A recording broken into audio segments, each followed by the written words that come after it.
The other situation with the Gulf states is how they have responded to the perceived threats of the Arab Spring.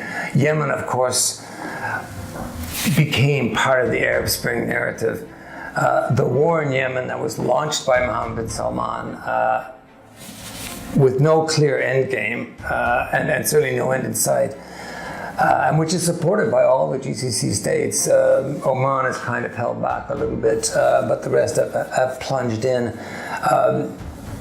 That's a very dangerous situation. I don't see how they're going to extricate themselves from Yemen.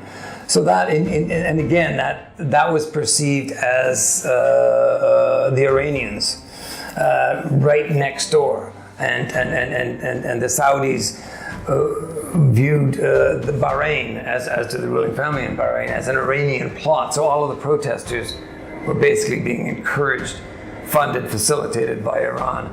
I think that's been overplayed. I think it's been overplayed in Yemen as well. And it's well known that, for example, the Bahraini people, when they were offered the opportunity to throw in their lot with Iran back in 1971, the referendum was 98% to say, no, we don't want to join Iran. We want to be an independent country. So, but the Iran card is played very hard. And Iran is seen as manipulating the Arab Spring in order to achieve what they talk about as Shia crescent. And I don't think you should underestimate Iran's ability to meddle. They certainly do meddle, and they certainly have engaged in political gamesmanship. But I think it'd be wrong to overestimate the extent to which Iran is playing a hugely significant role in the GCC states. And after all, the GCC states, the Emiratis, for example, have huge trade going on with Iran, as do the Omanis. So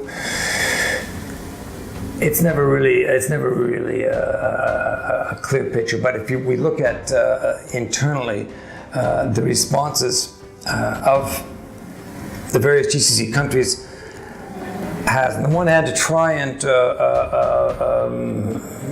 shape their economy to be more inclusive. On the other hand, to crack down very hard on anybody who dares dissent and criticize the governments of the ruling families. That process of crackdown has become extremely serious, and it means that, for example, colleagues of mine in Bahrain would say that we can't breathe.